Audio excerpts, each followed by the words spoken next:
Um, we are no longer members of the ICC, but right now, because of the technology that's available to all of us, it was so easy for them to go on Zoom, to go on a video call with all of these witnesses or probable witnesses who are here in the country, and we cannot stop them from doing that. Freedom of communication, I think, is paramount when it comes to this.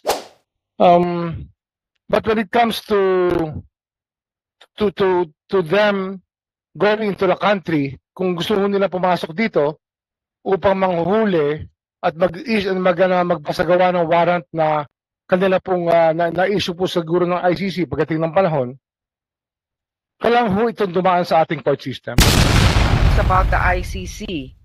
So supposedly the DOJ, this is just for the record, because there are also others that are interested in this.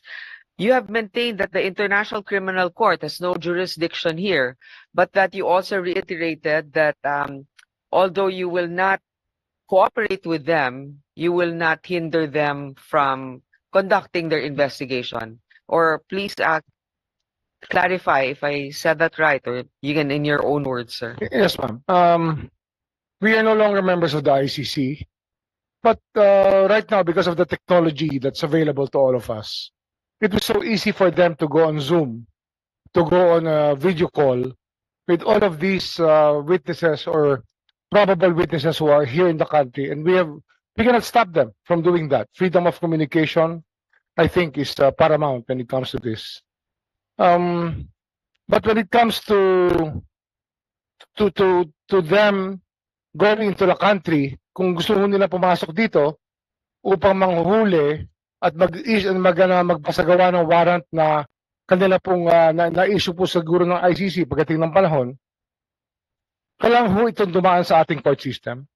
Ito po ay kinakailangan ng isang action to enforce a warrant, action to enforce a judgment. Kailangan po dumaan yan sa ating court system.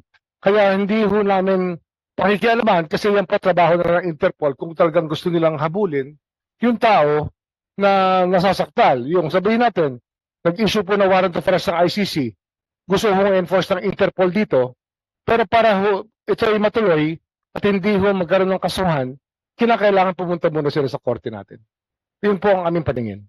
So, maliwanag yan na mag-imbestiga sila, hindi man natin sila mapipigilan. Actually, they can do it they can do it under the radar. We may or may not monitor them.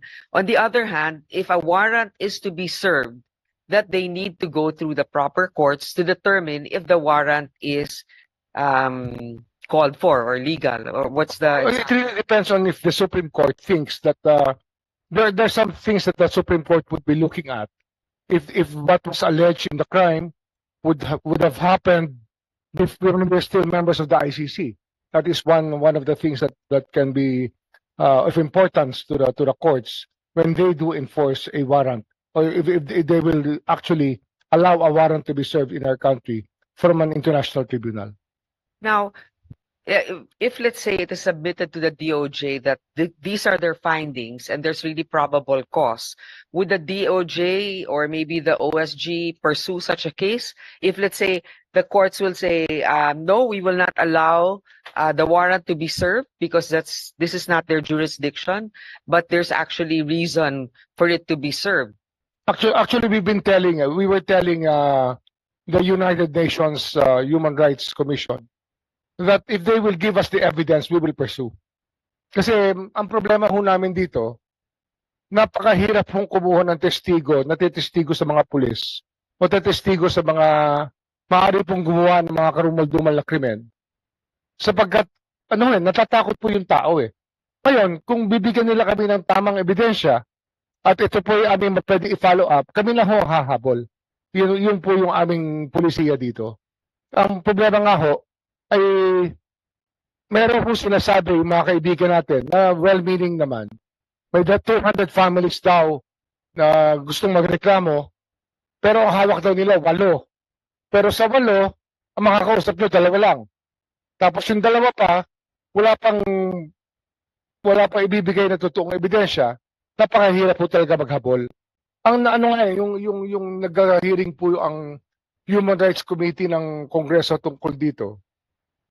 At ang lumalabas ho talaga, yung mga nangyari po kasing EJK nung panahon na yon, ay wala hong police report eh. Walang police blotter, wala hong record. Kaya napakahirap hong maghabol talaga. Yun po yung aming, yun po yung pinakabalakid po sa pagnanais namin na hulihin talaga lahat ng na nagkasala. Pag wala hong ebidensya, ano hong gagawin namin? Basically sa EJK, wala pa kayong nahuhuli or napoprosecute. Meron na naman na convict, di ba? Meron na convict. Dalawa pa lang ho na convict sa EJK. Pero yung talagang full